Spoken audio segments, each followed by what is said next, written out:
What's up, everybody? Stacking Surfer here.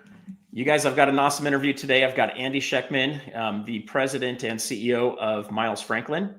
And we're going to be talking about gold today. We're going to be talking about silver, what's going on with the prices that are out there.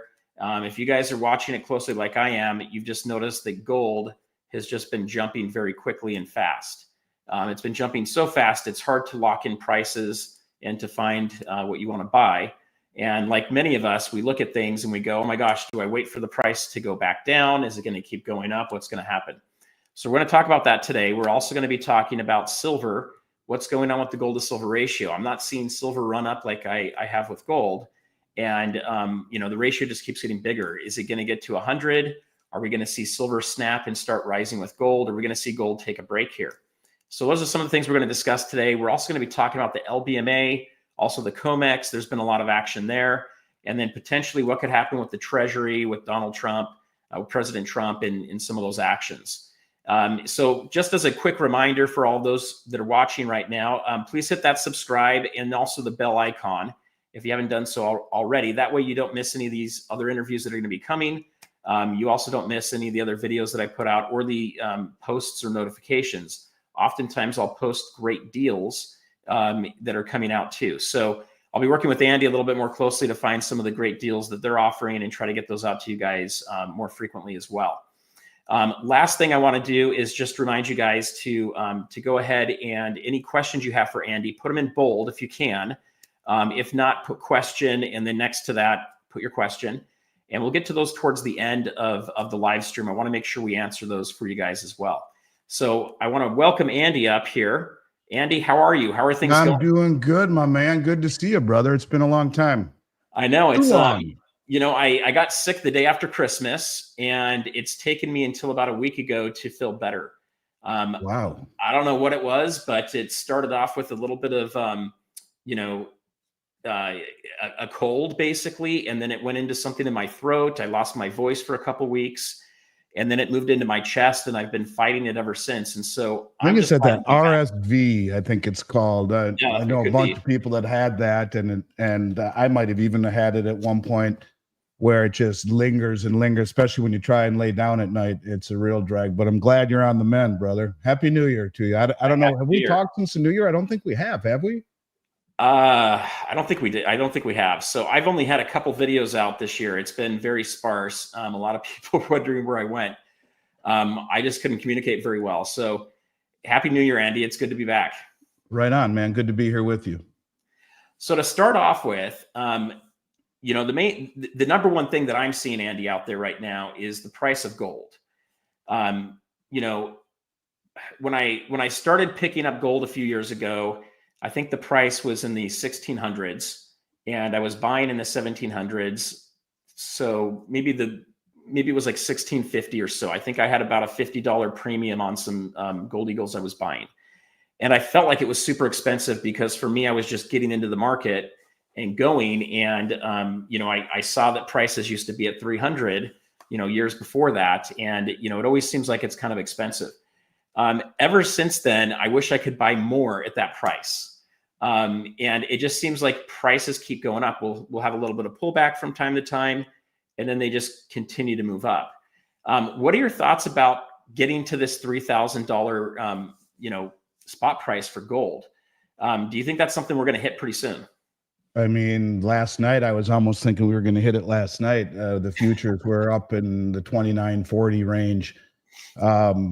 There's something going on, man, in the metals market I've never seen before, ever. And something is very different. You have so many things that are happening at the same time. I'll give you an example. You had 59,296 gold contracts at 100 ounces apiece stand for delivery on the February gold contract. That surpasses the June 2020 COVID record of 47,132 contracts standing for delivery. That is a difference of 12,164 contracts at 100 ounces apiece. You're talking 157 tons of gold. You're talking over 5 million ounces of gold standing for delivery in the month of February. You have a situation that is being, I think, misread by the threat of the Trump tariffs. They're using that, I think, is in an effort to suck all the gold over to the United States. I have a thesis on all of this, I guess. Okay. And I don't know if it's crazy that I go down this road, but I just can't help getting past it. So, you have gold as the tier one asset we've talked about. The only other one next to U.S. Treasuries. That was reclassified by the BIS. You have the banks continuing to accumulate gold. You have them all repatriating their gold from the New York Fed and the Bank of England. We've talked about that. 40 countries brought their gold home from the New York Fed, which would give direct access to COMEX, from the Bank of England giving direct access to the LBMA. You have, let's put all these things together. You have the banks buying at a level that no one's ever seen, over and over and over again. They're doubling down the 12-month moving average now, and doing it in a clandestine manner at the same time, not reporting to the IMF like they're supposed to, but like China and Saudi Arabia being outed by the import-export numbers. Oh, sorry, we made a mistake. I always thought it was crazy that JP Morgan was able to be the custodian of SLV as they paid that $920 million fine to the Justice Department for manipulating the metals market. Sure, go ahead. You can still be the custodian of the world's largest silver trust. Well, quietly, they just took control of GLD, they and BlackRock, from HSBC Bank. They're holding more gold now than most of the G20 countries are on behalf of GLD. The majority of it in two vaults, one in New York, one in London, that are owned by JP Morgan. A little nefarious, if you ask me.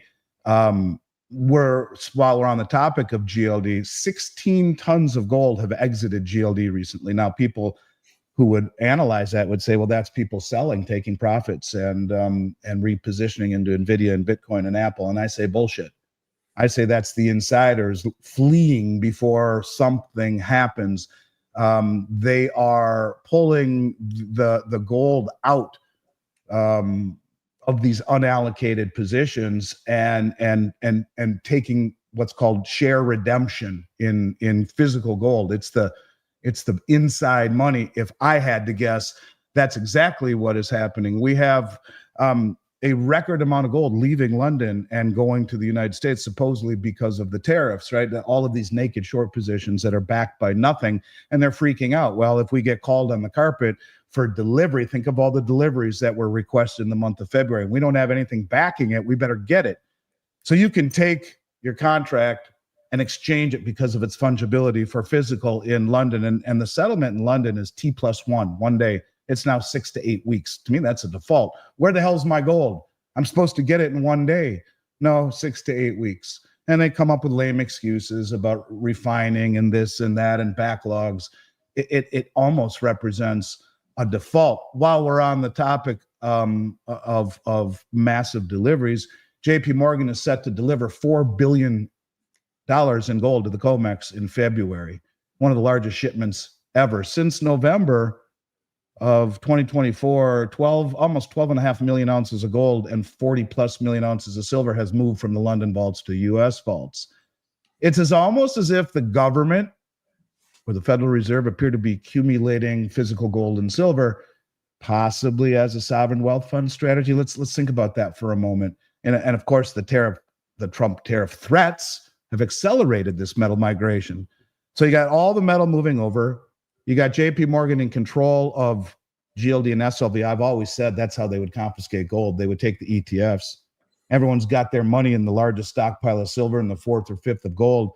What? We didn't do anything wrong. We closed the fund. You can still buy physical gold in the United States. We just closed the ETFs. You can't take possession of it unless you're a monster commercial bank or something and that's what we're seeing right now with all of the millions of ounces flowing out of GLD. They're selling their shares, redeeming them for physical. It looks like they're losing demand. No, it's the insiders getting the real stuff before the great taking happens.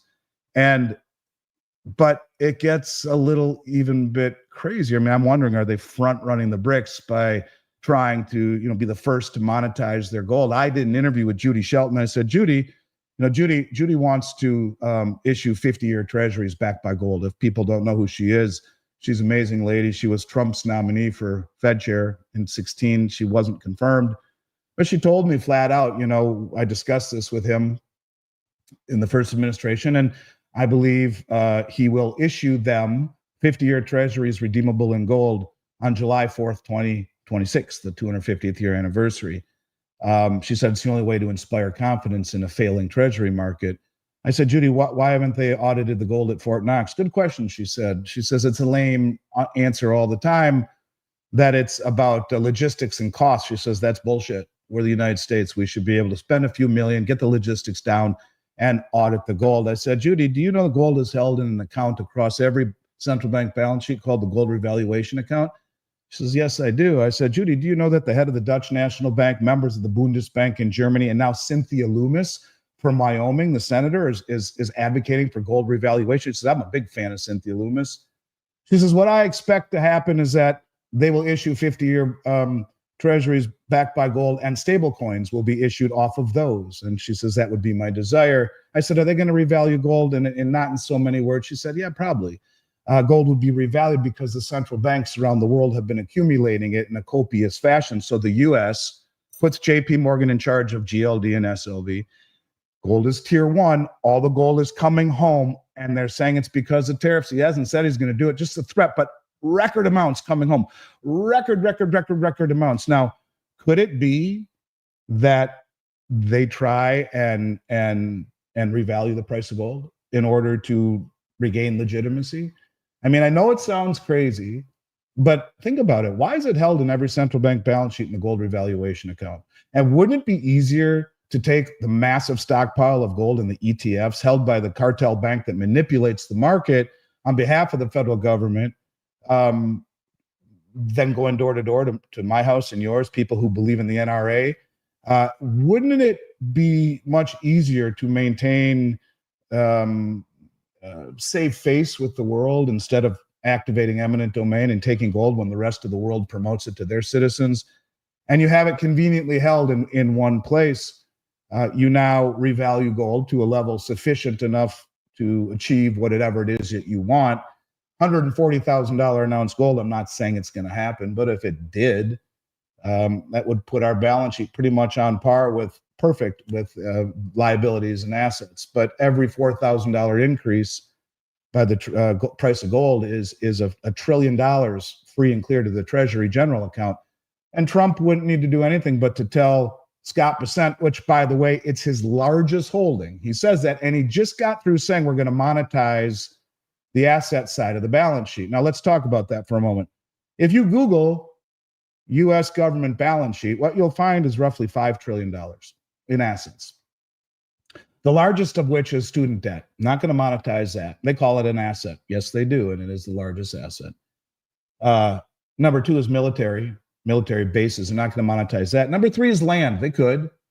And I don't know exactly where gold fits into the balance sheet, but they could definitely remonetize gold. Over my shoulder is Roosevelt. He confiscated gold in 1933. That $20 gold coin right there, he paid everyone $20.56. That was a lot of money in 1933, that extra 56 cents. And then he devalued the dollar by 40%, revaluing gold to $35 an ounce instantly. It's happened. 1971, when we went off the gold standard or closed the gold window, the market revalued gold to where it is now at almost 2,900 or at 2,900 from 35. So when you talk about gold revaluation, not only is it held in the gold revaluation account, not only does Bessent, which is his largest holding, want to revalue it, all he would need to do is tell Jerome Powell, Jerome, revalue the price of gold. You don't even need congressional approval. Now, I'm not saying it's going to go that high. You got guys like James Rickard says it goes to 24,000. He took that by dividing M1 into the amount of gold, or I don't know. I mean, there's a lot of different people saying a lot of different things. But I do believe that, look, all the central banks have been buying it. The BIS reclassified it tier one. An organization like that does not do things like that just for the hell of it. It's the most powerful bank in the world. It would benefit every central bank on the planet to revalue the price of gold. And And now you can do things like issue treasuries collared to gold for 50 years, redeemable in gold, issue stable coins off of it. I think it will be a marriage between blockchain technology and gold, not a CBDC, but a stable coin. Everyone's talking about these stable coins, and they would be able to control the on-ramp and the off-ramp. It's in essence the same thing without the pushback, because it's third party, so to speak. It's not issued by the government. I don't know. I really truly believe something is going on. Something is going on to a degree that I've never seen in this marketplace. And the amount of demand for physical demand at really high levels is extraordinary. Yet the people in this country have their head buried in the sand and are asleep. The premiums right now are the lowest I've ever seen. The retail side of things, it's classic misdirection by the biggest money in the world, directing into Bitcoin and Nvidia and Apple and all these shiny things, while all they're doing is massively accumulating gold and repatriating it. And the amount that is heading into the United States is striking. And when you listen to what Judy Shelton said, when you listen to what Scott Bessent said, when you listen to what Cynthia Loomis said, when you listen to the head of the Dutch National Bank and members of the Bundesbank, when you put it all together and the BIS reclassifying it, something's going down. And it's as if this administration realized that the previous were a bunch of idiots who were letting the price be suppressed in order to maintain illusion of dollar supremacy. And at the same time, the rest of the world, who was sophisticated, coordinated, and motivated, said, screw it, we'll stand for delivery, thanks. We don't want your cash settlement. And so they have been draining the supplies. And the stupidity of 8 Western banks, like in silver, trading in upwards ends of 2.9 billion with a B ounces of silver per day on the LBMA with only a 300 million ounce float behind it, means they're trading 3.5 times annual global mine supply every day. And they're in essence 10 times less silver if people stood for delivery. This is how they've maintained this suppression, because they have very deep pockets. But these 8 Western banks are as stupid as a mud wall, and it is representing an existential threat. It's the same players that are doing it on GLD and SLV. And if you look at SLV as an example, so check this out. On SLV, so they naked short SLV to drive down the price. But when you do that, in essence, there are shares that need to be exchanged, borrowed or exchanged in order to do that. Right now, on SLV, the borrowing fee for as long as I can remember was 0.5%. In the last few weeks, it's gone up to 12%. There were over 10 million shares just a few weeks ago to borrow. There's now 10,000. That's a 99.9% reduction. There's a 953 million ounce naked short position on SLV with only a fraction of that many shares available to utilize to pay this back. You're talking short squeeze of historic portions. You put all this shit together, man.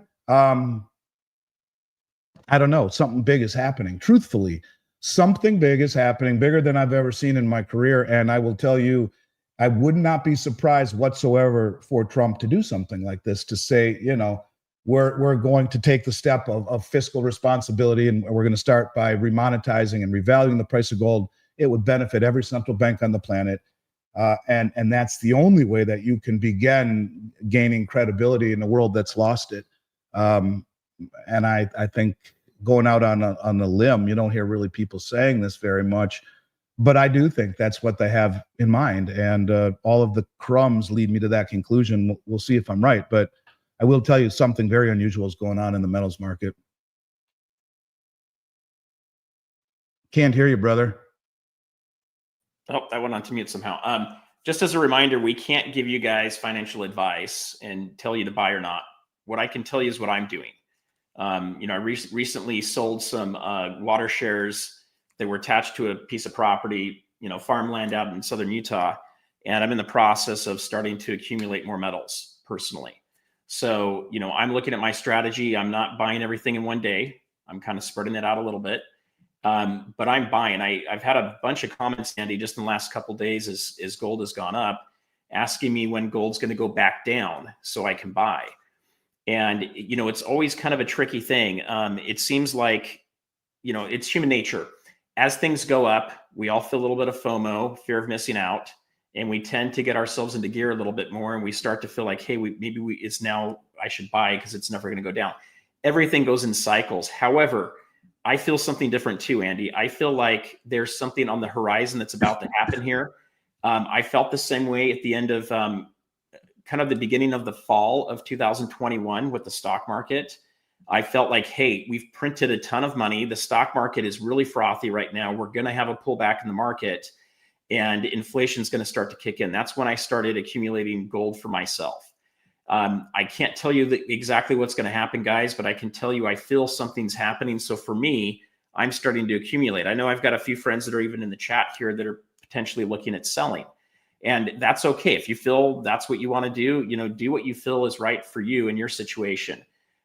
For me, I've got some more funds, so I'm starting to accumulate more. I just talked to Andy about locking. Uh-oh. Uh-oh. Where'd you go, brother? Does everyone see him as frozen, or is it just me? Crap.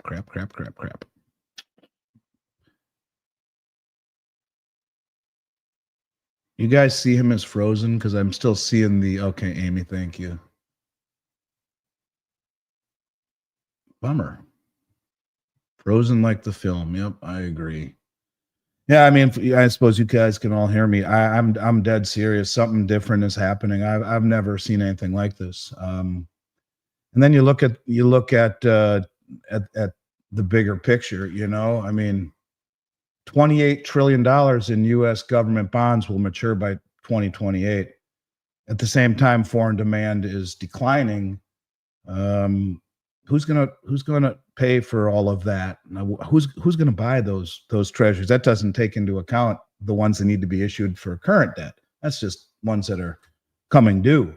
And then in order to finance at higher rates, all of that debt was at lower rates. In order to refinance at higher rates, it puts a lot of stress under the system. And then you have Marco Rubio saying, within 5 years, the U.S. won't be able to impose global sanctions because everyone will be using different currencies. It's as if they're preparing for a new reset, and they're front running and trying to beat the BRICS. What's happening is so far outside of anything I've ever seen normal. I can't even explain. I wish he was here to ask me more questions, but I don't know which way he wants to take this. And then, look at the BRICS. What did the BRICS say? Oh, there you are. You're back. I don't know what happened. California decided no internet for me anymore. So I'm on my cell phone. No worries. It's probably just a floating brownout, right? So yeah, and I was just saying, kind of supporting this thesis is the BRICS, who they're the ones been buying all the gold, right? Well, Dilma Rousseff, they're the head of the New Development Bank, the BRICS New Development Bank, the former president of Brazil, said we've agreed in principle to a new unit settlement token called the unit, 40% gold backed in kilo bars, redeemable for central banks and commercial banks on demand. 60% BRICS plus currencies. Gold is taking a role center stage in providing credibility. We don't have any anymore.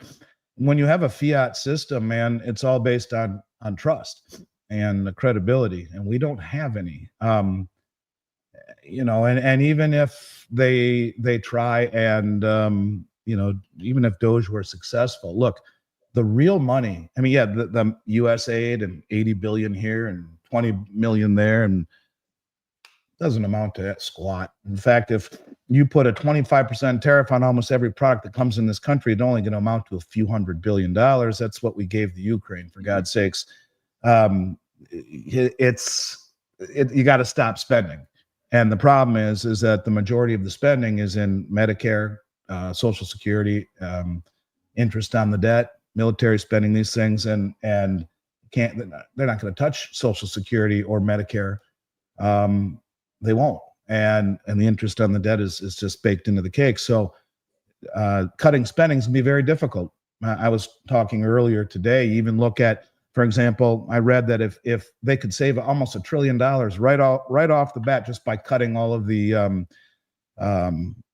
executive orders that Biden put into place. But like one of those is green energy credits, right? Mm-hmm. Well, if you go to Texas, you'll find gazillion miles worth of windmills. Yep. You think the Republican representatives from those areas like their tax credits, their wind tax credits? I think they do. Once the government opens something up, repealing it is very, very difficult. It will be very difficult. And even if they did or were successful in saving $1 trillion, they came out and said $2 trillion is too lofty. $1 trillion, yeah. Well, that still leaves a deficit of over $1 trillion. So the deficit continues. Who's going to finance it? Maybe they realize that. Maybe they understand that the balance sheet is too far gone. This Keynesian experiment of fiscal irresponsibility is coming to a head, and either we beat them to the punch or fall prey to it. Part of me feels that's what they're doing. And when Scott Bessent says we're going to remonetize our balance sheet, there are very few things they could remonetize. Gold is in the gold revaluation account. It's all flowing home. Sure makes sense to me. So Andy, let's dive into that just a little bit. And I had another question from Azure Blue on here too about Bitcoin that I want to kind of address too, or at least get some thoughts from you on it. So let's just theoretically say for a minute here. I've been thinking a lot of the same thing that you've just discussed today. You know, we've been doing live streams for a while now, and even videos for I think over a year now, and we've talked a lot about BRICS. And they've got Operation Sandman that's out there, right? We don't know if it's going to happen or when it's going to happen. I guarantee you they're not going to do that until they've backed their currency with gold. Whether they've announced it or not, they're not going to go dump a bunch of US bonds and take a massive hit if they don't have a way of coming out on the other side of it. To your point, what I'm concerned about is, are we going to front run them so that they can't do anything, or are we going to be too late to it and have to come and plug up the hole afterwards? But let's talk about the revaluation for a minute here. I've heard some conversation of taking gold from $42 an ounce, and I think there's a few cents on there too, all the way up to maybe $3,000 an ounce, just so that we are able to produce another $800 billion in value on the Treasury's books. However, you just mentioned a higher number that's over $100,000 that would basically allow us to burn off all the debt. What do you think the likelihood of one of those two is? And if we go above 3,000 for valuation, what does that do to the dollar? No, we're right on the doorstep of 3,000. And Yep. There's a school of thought that says that's exactly what you want to do. You let gold go much higher, the dollar devalues in regards to gold. And then you'll find countries that continue to accumulate, like China, and have massive stockpiles, and especially if they're backing their trade settlement currency to gold, that their currency appreciates, and that's exactly what he would really want. Hopefully, we don't sell all our gold. Maybe they would do that once it gets to a much higher level to pay off the debt. I don't know. I just think it's going to go higher than people think possible. I think 3,000 is just the beginning. I think the question is, do they let it just continue to go up like it's been doing? $200 in the last week or so,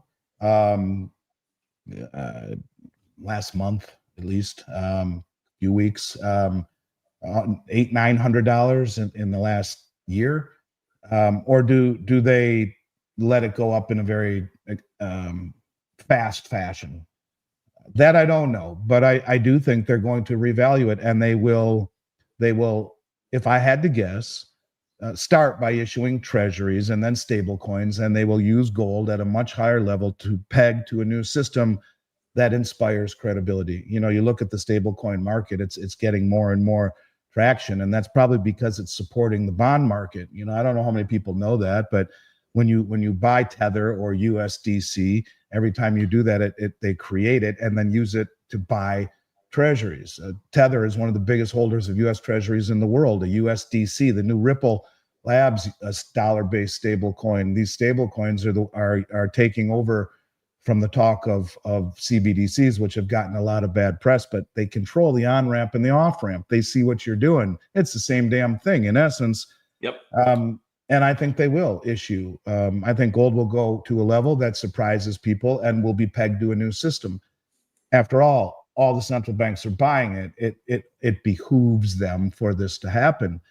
How high it goes, I couldn't tell you. But even at even if they moved it 8,000 an ounce, well, that just created $2 trillion free and clear to the Treasury. Certainly helps the balance sheet. Now, that 36 trillion, it's interesting, you know, when you talk about who all the debt is owed to, there's 200 trillion in debt. Medicare, Medicaid, Social Security, government, military pensions exceed 175 trillion. Trillion seconds ago, 31,688 years ago. Numbers are too damn big.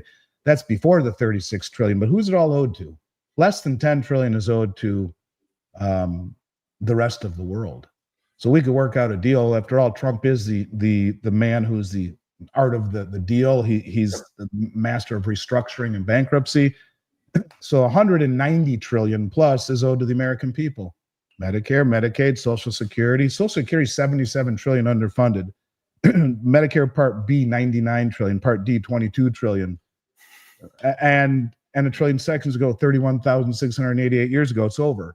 But if you default, it's a whole hell of a lot easier to default on the American public. Who's been buying all the treasuries as China's been selling them, as Saudi's been selling them, as Russia's been selling them, as Japan's been selling them? Well, it's the American public. 7 trillion plus in money markets. What do you think money markets are fully invested in? Oh, yeah, treasuries. What about the pension funds, the insurance companies? Oh, yeah, treasuries. Everyone chasing yield, treasuries, leaving the banks, which are underfunded and over capital and over leveraged. And it's a powder keg waiting to happen. And then as they get creative with stable coins, you remember Tether being in a lot of trouble? Mm-hmm. They're not anymore because their balance sheet is almost totally U.S. treasuries. I got a deal for you. You won't go to jail. You can keep making tons of money, but you change what your balance sheet is and you have it loaded with U.S. treasuries. As people are leaving the legacy system to move into the crypto sphere, they're actually, and it's kind of diabolically ironic, supporting it. And I think that there will be a system of stable coins pegged to gold, which is the only other tier one asset, which all the central banks are buying, which Judy Shelton says is going to be issued next year, 2026, July 4th, 50-year treasuries backed by gold. Gold will come back to, it won't be redeemable like over my shoulder there, where you could take a $20 gold coin into the bank, switch it interchangeably for a $20 gold certificate. But it will be the foundation of a system that has gone too far astray from trust. No, trust me. Here's my bond, which is not a bearer bond anymore, and God knows how many times over the bonds have been rehypothecated, sold over and over and over and over again. Trust us, it's all there. We'll print more money if not. To a system where you have gold and immutability, the ability to see with veracity what is backing it, and I think that's where we're heading. There are very few other ways to deal with this other than outright hyperinflation or default. To me, gold revaluation is kind of a middle ground, if you will. Probably much less pain. Inflation, yes, but much less pain and gets the job done pretty quickly. But remember, a reset, you're resetting on us. The rest of the world is small potatoes compared to how much it will affect the United States. Well, what would be the first thing you would do? Well, first of all, you are the guy that knows bankruptcy and restructuring better than anyone. You bring in the Doge and Elon after what he did and a high-tech cabinet, and you inspire confidence, get our culture back. Everyone's blown away by how much shit he's gotten done, and rightfully so. No politician's ever done that. In just by a few the day, weeks.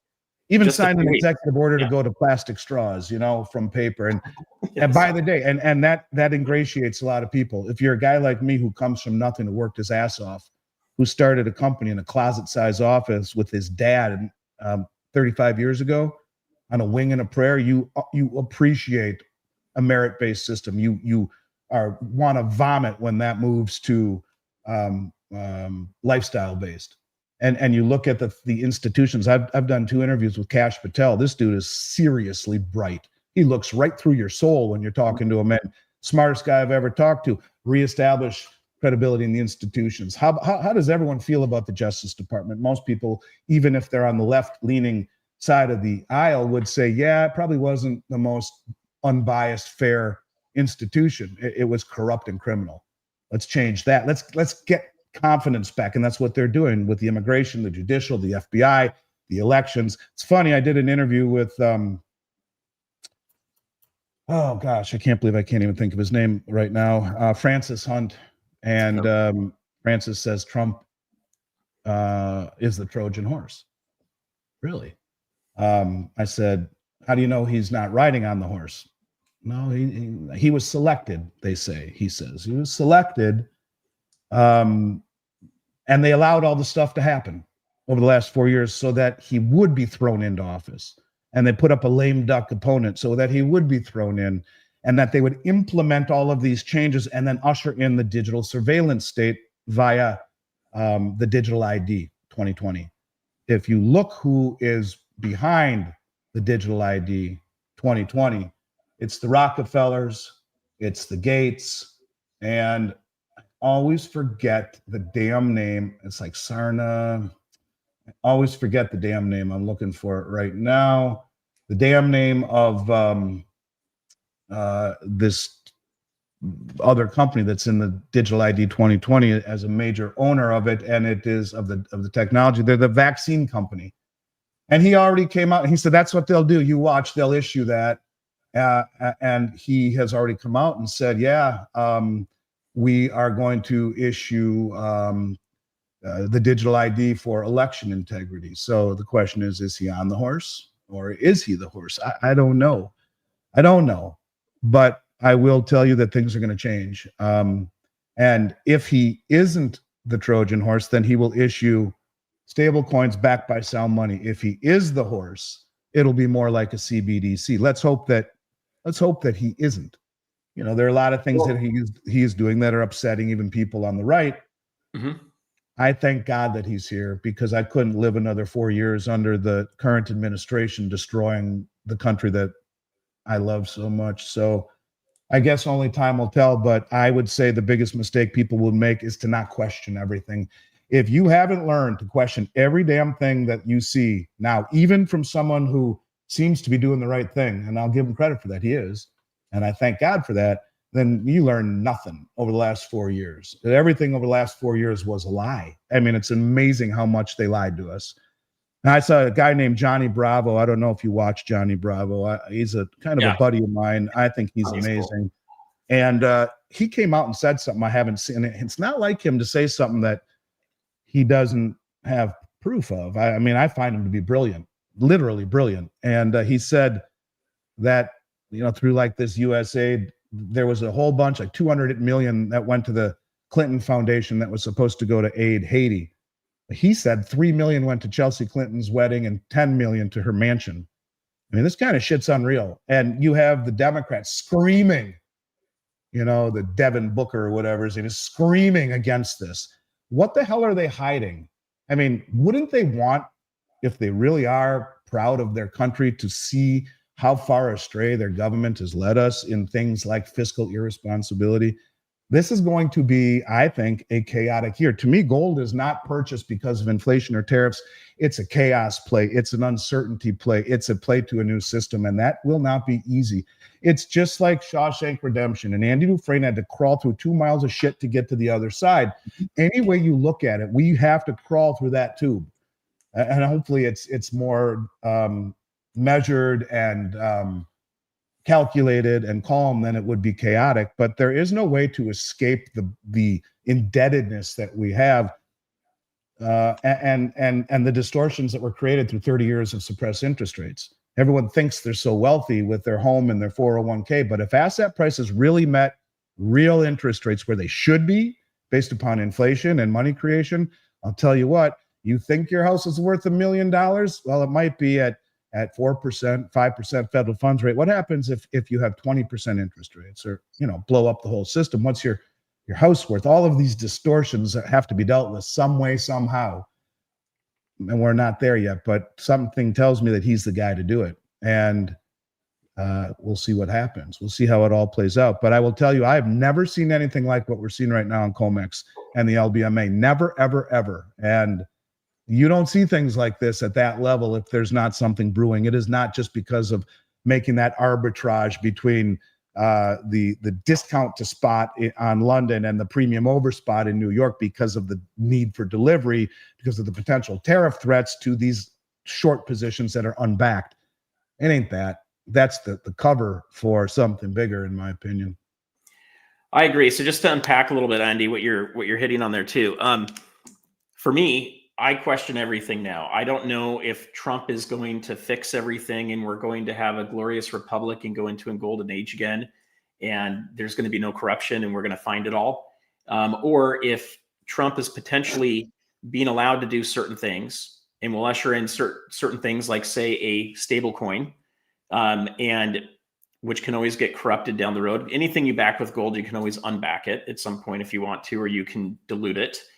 Or if he's playing right into the hands of other people or happens to be someone that has been manipulated. However, I do see a lot of genuine desire from Trump, and I've seen it since the 1980s interview that I saw that he was on with Oprah Winfrey, where she asked if he was ever going to be president. And at that time, Trump was a Democrat, and they were kind of in the same camp to a degree. And so she was very favorable to him then. And then that all flipped when he came out as a Republican. But that answer he gave in that interview is the same answer he gave when he ran for president the first time. And it's the same thing he gave when he ran this time. So one thing I do see is I see someone that does genuinely want to help the country. Now, how that plays into things, I don't know. We're going to kind of have to see. So when I look at Trump and I look at Elon Musk, it's definitely something I'm always looking at very closely, because I hope it's all good, but I don't know for sure. And this kind of brings me up to a question, Andy, that just came up from someone on here too, from Michael Porter. How many ounces of gold should everyone have at a minimum? Now, should is a word that's very hard to answer for anybody because every circumstance is different. But if you had a friend or a relative that watched this stream, let's say, and they called you up and they said, Andy, I don't have any gold, I don't have any silver. What's the recommendation you would give them to help them, make it through that tunnel we just talked about from Shawshank Redemption? There's a lot of stuff that can happen this year. We could see some crazy prices at the end of the year with gold and silver if things go a certain way. We could see revaluations. We could see a crypto reserve coming. We could see cryptos being, basically held by banks and then borrow against them. Maybe gold does that. I don't know. There's a lot of uncertainty and a lot of things that could happen this year. But from just a basic standpoint of having some gold and silver in one's possession that could shore them up through some of these crazy times, do you have any recommendations on, either a minimum or a best way to get started? I mean, I'd work backwards. What exposure do you want to a system that's 200 trillion in debt? With all the uncertainty, what exposure do you want to a banking system? I'm sorry about the light. This time of day, it just comes flying in through the little windows around it. I'm sorry. What exposure do you want to a banking system that's wickedly over leveraged and undercapitalized? And work backwards. To me, gold and silver are not investments; they're wealth that has outlived everything the world's ever thrown at it for 5,000 years. And here we are 5,000 years later. And the most well-informed money in the world is doubling down on their acquisition and their repatriation. That's the central banks. So I'm not trying to avoid the question, but to me, it's not an investment. It's wealth. It's money that, look at gold. It was up 30% last year. It beat everything traditional. It's doubled the 10-year treasury for 25 years. It's outpaced the S&P 500 with dividends invested since the turn of the century. It's wealth, and it holds its purchasing power. When the dollar underneath us is being inflated away, is losing purchasing power, the metrics by which they tell us inflation is running are lies. I think you put money into gold and silver that you don't want to lose. Whatever that is to you, that's great. But you don't buy it to get wealthy. It is wealth. You own enough of it, you will be. So it's hard for me to answer that question with sincerity, simply to say, to me, I own more than anyone thinks anyone ever should. But to me, it's just another way of holding wealth instead of trusting a banking system.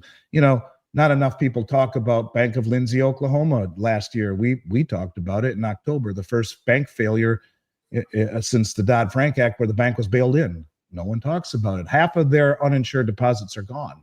No one talks about it because Silicon and Signature were illegally bailed out. Billions of dollars, Oprah's money, and the tech startups.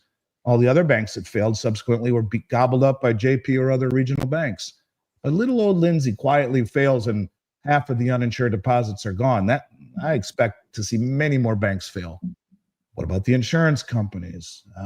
There's just a lot of risk out there. No matter how euphoric it feels, getting our culture back and having a president that seems to be representing America first.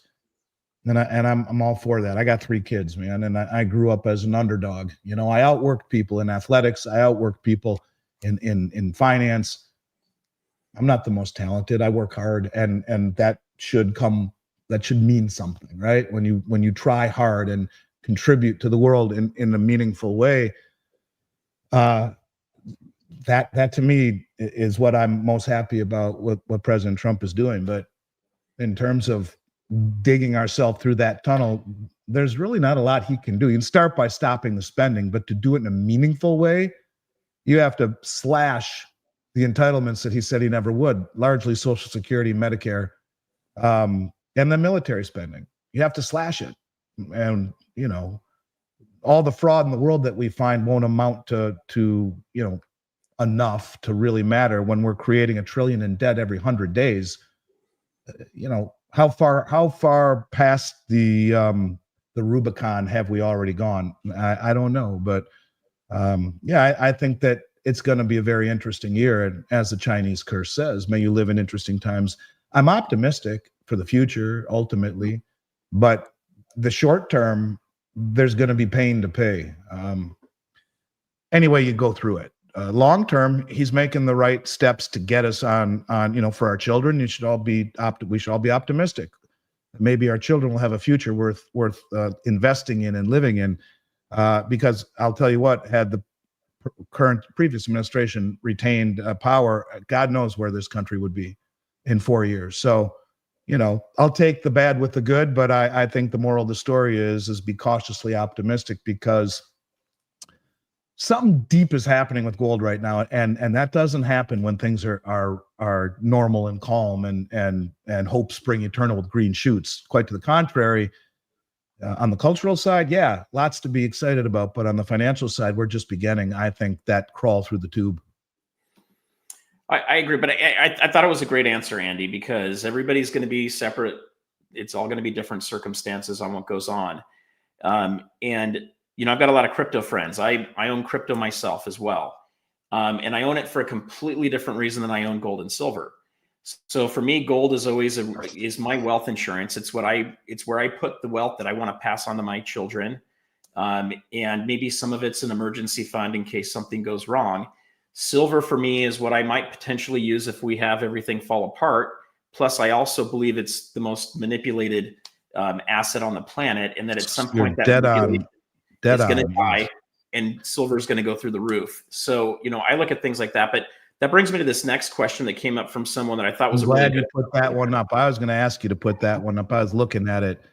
I mean, he says it's been said, so I don't know if it's Big Dog's opinion or not. I respectfully disagree. I mean, why would it be that way with gold, but not with Bitcoin at 100,000? I mean, look at how fast in 2017 it was $400 a coin, and it's really unfair to call it a coin. I mean, it's an algorithm, but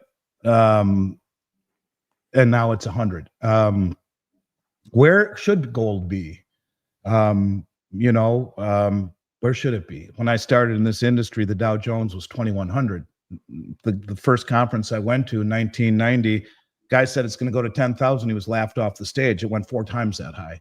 Markets go higher than anyone thinks possible. Gold's already almost 3,000 an ounce, but why would that really matter? Because what gold is, I guess, to what other people would say to that, is that it's the barometer of the health of the currency. You put gold much higher, it goes to show that the currency is dying. But maybe the currency is already dying, and it's the manipulation of the gold price that has allowed it to happen. So maybe it's kind of like the symptom of a bigger problem when gold goes much higher. But yeah, I think it would definitely signal bigger problems that should have already been signaled. But it can also be the life raft, if you will, to a new system that inspires confidence. And this one has, I think, reached its end. So I get what he's saying, more I think about it. But, you know, I mean, at gold at 3,000, and we talk about, how much more expensive everything is. They're trying to tell us inflation's under control at 3%, but is it really, or is it much higher than that? I don't know. I just think it comes a point in a system that is based on trust that has lost its trust. Something like gold has no counterparty liability, and its value isn't reliant upon another party to make good on its obligations, like the Federal Reserve backing the U.S. dollar. I don't know. I think it's a fair question, but I don't think it's, you put silver at a couple $100 an ounce, now we got big problems. But you put gold at 5,000, I don't think we do. I think it should be there right now. It should be much higher than that right now, just based upon money creation. We printed $5 trillion in just a couple of years during the pandemic. It took 200 plus years to do the first 5 trillion. We did it in a very short period of time, and we've created a monster in terms of debt obligations and suppressed interest rates the whole time, which distorted everything, caused people to go more into debt, caused misallocations of resource and capitals with corporations who built up, added more people, and did all of these things based upon the low cost of money, and everyone else went into debt, including our government. Those inefficiencies need to, whenever you have a massive extension of credit, like we've seen, it's followed by a massive contraction of credit. That's Austrian economics. It will come, and the contraction of credit is basically the way of saying everything crumbles, because credit contracts and you don't have a way to service the debt. To get a loaf of bread from the farm in terms of plowing the wheat field to finished product, if you think about how much credit touches that, it's unbelievable. And all the credit that's been extended at low interest rates, well, extension of credit where the farmer has, uses his combine, which is on credit, to buy that $500,000 machine and the diesel fuel and the seeds. Well, he plows the field, and when it's done, he gives the wheat to a trucking company who's on credit to pay for their trucks and their salaries, and they drive it to the flour mill, who's on credit to run their business, who refines the wheat into flour, who then gives it to another trucking company who's on credit, who then brings it to the baker who's on credit, who then gives it to another trucking company who's on credit, who brings it to the grocery store that uses credit. All of that credit touched just one loaf of bread. You see a massive credit contraction, all hell breaks loose because of how overextended everyone is during low interest rates. And I think that'll happen as things start to crumble. So I just think you want to mitigate your exposure to the system and own assets. The wealthy don't care about inflation and that kind of stuff, or counterparty liability quite as much, because they own assets in their own possession. I think that's a big deal, especially now. I would say assets in your own possession is a real big thing. And it could be farmland, it could be physical precious metals, it could be anything that minimizing counterparty risk and the great taking. I think these are all things that if we do see a reset, all of these things are on the table. And I see that by the massive redemptions out of GLD. Massive, massive redemption. The number that I just saw coming out of GLD just the other day was, what was it? What came out of GLD? Give me 1 second here. The amount of gold that came out of GLD was, oh shit, I thought I had it. Give me 1 second. Sorry. Thought I had it. That's SLV. Oh, here it is. 16 tons of gold exited GLD just in the last couple of weeks. That's not people selling gold taking profit. That's the insiders taking the real gold because they know something's coming. And you put it in conjunction with all the things that we're seeing on the LBMA and COMEX, where LBMA is now 6 to 8 weeks delayed on a T+1 settlement. It's supposed to get it in 1 day. Well, 6 to 8 weeks doesn't seem like 1 day to me. It seems like a default. We're really close to something breaking in the system. So do the best you can to stay away from it. And that's about all you can do, I guess. Yeah, I agree with that, Andy. And kind of going back to that question that we had up here a minute ago too. I think a lot of people assume that, and you mentioned this earlier, or you talked about it earlier. I think a lot of people assume the only reason gold price goes up is inflation. And therefore, when gold price goes up, it's going to be the end of the world of everything, because your hamburger is going to be $10,000 if gold's sitting at $50,000. And that's not necessarily the case. Gold goes up for a lot of other reasons. And I think a lot of people forget that it's highly manipulated, not as much as silver, but it's still very highly manipulated. There's a ton of paper gold that's out there that doesn't exist. And that's one of the reasons people think that it's coming back, because they naked short it. Yep. And if there's a standing for delivery and there's a 10%, 20% tariff on the gold, you'll go bankrupt on all those short contracts. So got to get it back now. That's the cover for it. Maybe it's true. I don't know. Maybe that is really the reason. But yes, that's exactly right. It's like when oil went to negative. God, that sun is killing me. It's like when oil went to negative 40 a barrel during the pandemic. Did it really? Or was it the futures contract that said it? Because there was all that oil sitting in tankers outside the Gulf. Did it really go to negative 40, or was that the paper price? Well, it's the same thing. You know, the contracts run the price. That's the tail wagging the dog, 100%. Yep. And so what just throwing it out there, Andy, when we look at this, there's just one other question I want to hit today. First off, I want to just do a quick shout out to Frank Mons. Thank you for the super chat. And also Amy has been a member for 11 months. So thank you, Amy. I have a couple questions in here, but I'm just going to hit one of them that I think is important for us to hit here. It is just a second here.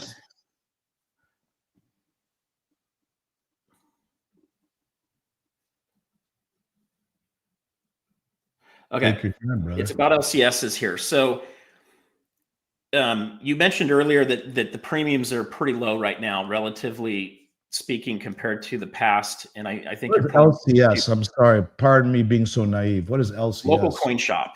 So okay.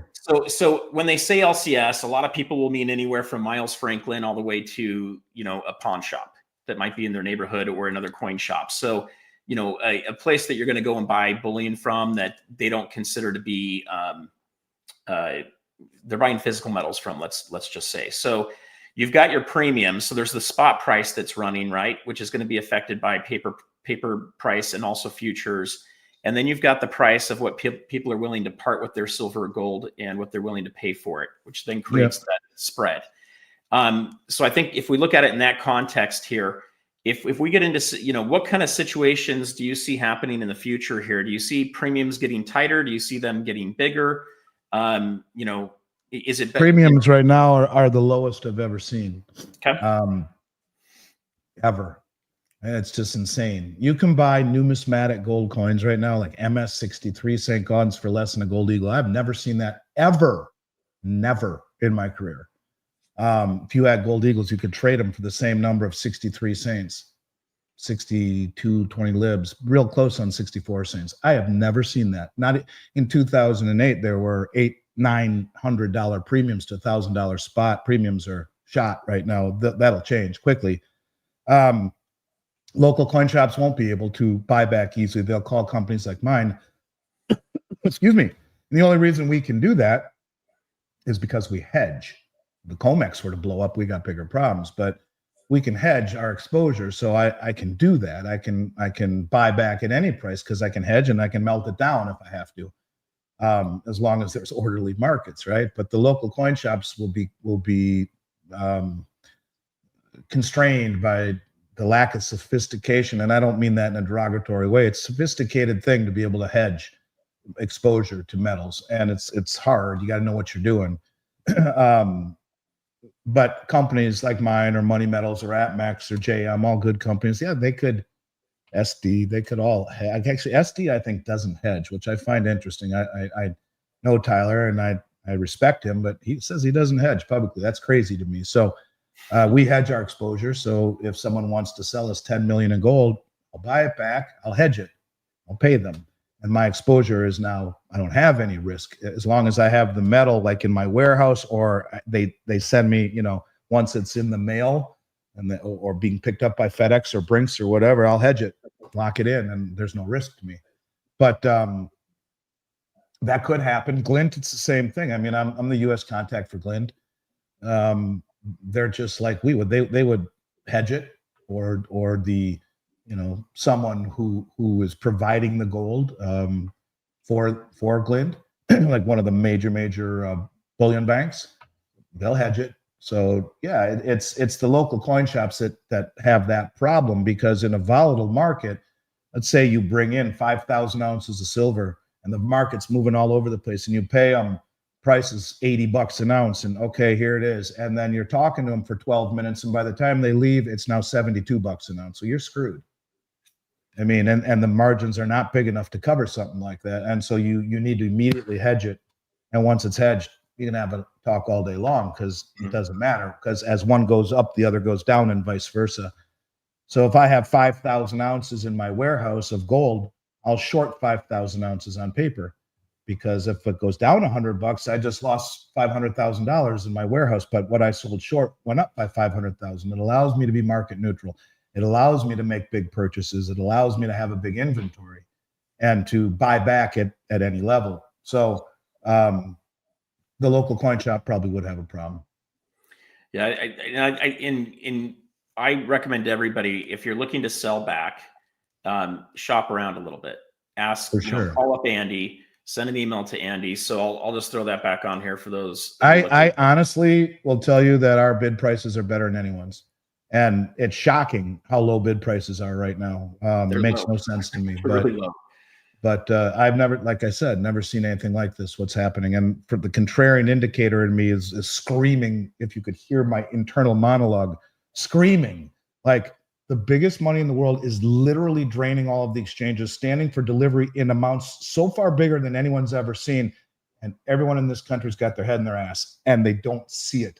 And that is the exact type of setup that bull markets are made out of, that the big money is way positioned before everyone even has a glimmer of understanding.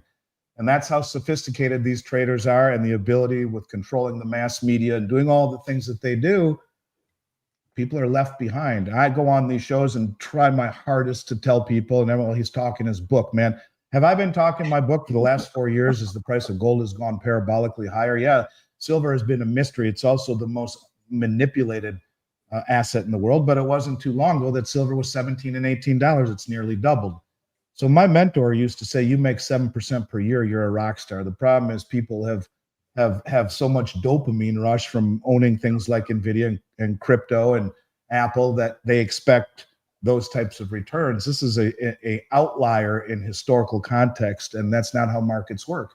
So a 30% gain in gold, or a 9.9% average for the last 25 years, outpacing the S&P just barely, even with dividends reinvested, doubling the 10-year treasury, outpacing everything traditional, isn't sexy enough. And so, I think there's something to be said for the biggest money in the world having carte blanche at repositioning before the North American public even has a glimmer of understanding what's happening. That is classic textbook misdirection and I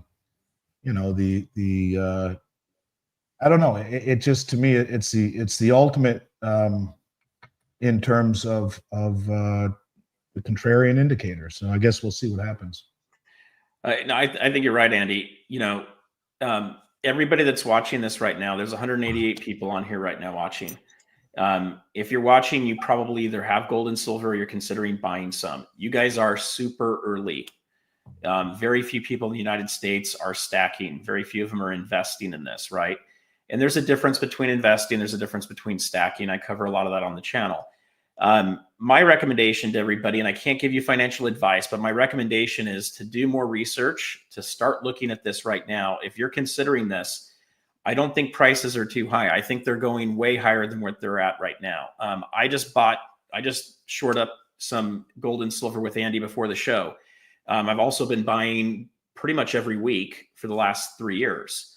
I like to kind of spread it out a little bit. And, part of me wishes I bought a lot more 3 years ago because the price has gone up from there. So hang in there. Things are going to go up and down, but the trend is going up. And as far as I can tell, looking at the charts, it looks like we're about to have a capital rotation where you're going to be able to make better returns with gold than you will in the stock market. All the indicators aren't there yet, but they're looking pretty close. And when these gold bull markets start, they go on for multiple years. We're not just talking a couple weeks or a couple months. And so do research on that. Understand what that might look like. If gold's going to go on an upswing for the next 5 to 10 years, now may be a great time to buy. So I would definitely look at those. So Andy, real quick, because I know I've kept you long enough, and I've got to run to some other things. But what would you recommend as far as reaching out to you? I know you've got prices on your website. I know you've got better prices when people reach out to you directly.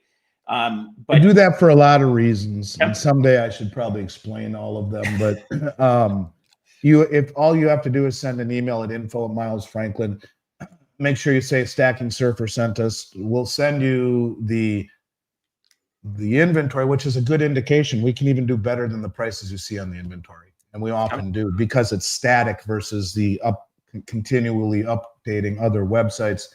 Our prices will be as good or better than anyone. There's no obligation for requesting it. You can ask questions, anything you heard here or anywhere else, IRAs, whatever. Check your spam if you do. Sometimes emails will get flagged and caught in the spam server coming from a corporate site.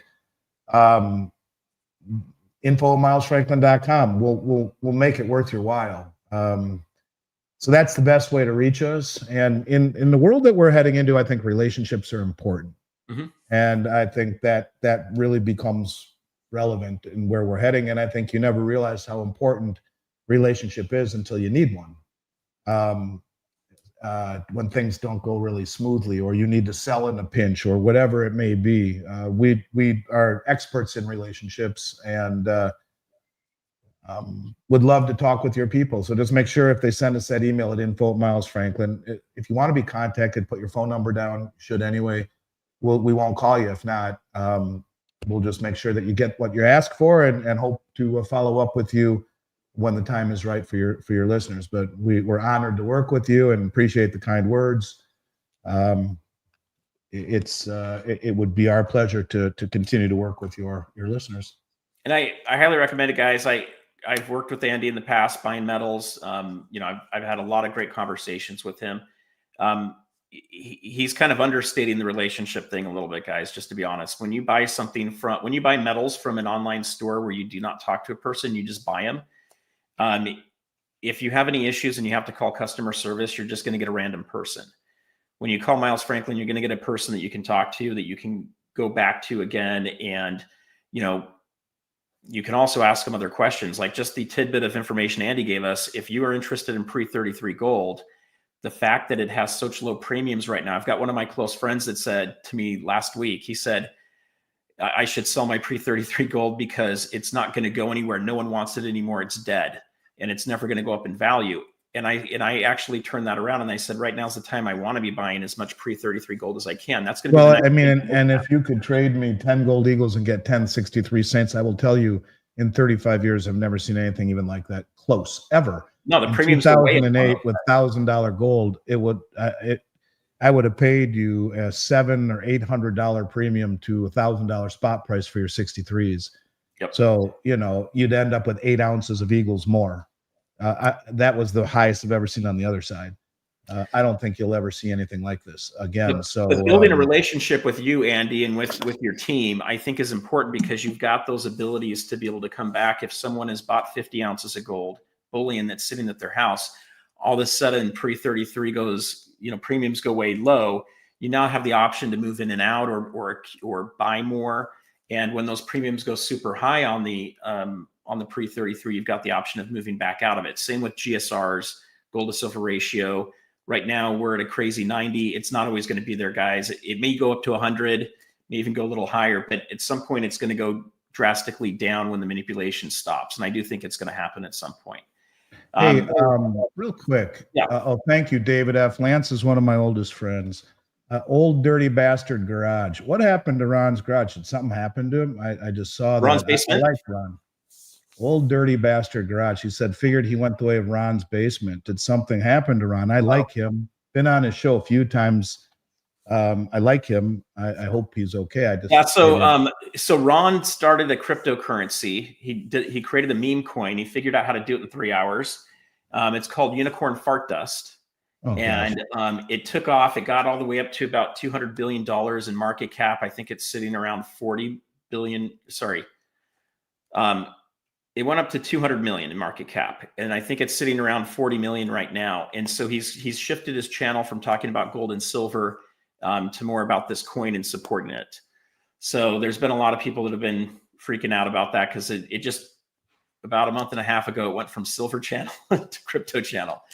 So maybe one of these days we'll talk to Ron again about silver. But right now he was a nice guy. I wish him well. You know, that's crazy. You know, that's the allure of fast money. You know, it's the antithesis of the way I became successful through hard work for 3+ decades. And it's a weird time, man. You know, it's just a weird time that people can even think of doing something like that and have billions with a B in market cap in a matter of a very short period of time. Crazy. Yeah, with all that stuff though, Andy, I mean, so much of this, guys, comes down to doing your research and homework on things. You know, crypto takes too much effort, brother. I want it now. They want it now. And Ron, you know, made 16 million in one night. Holy shit. Oh gosh. Oh, 1.6 million. That's a lot of money, guys. So 1.6. Yeah. But it's still a lot of money. So, you know, I've had good conversations with Ron. I don't have any beef with Ron. You know, one of these days I hope to talk to him again soon. But yeah, he's shifted from silver over to supporting this coin. And, you know, rightfully he kind of has to. When you're the creator of a meme coin, you know, it's kind of your project you're taking on. It's something that you're having to shift into.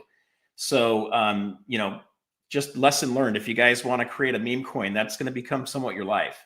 It's something you got to be aware of.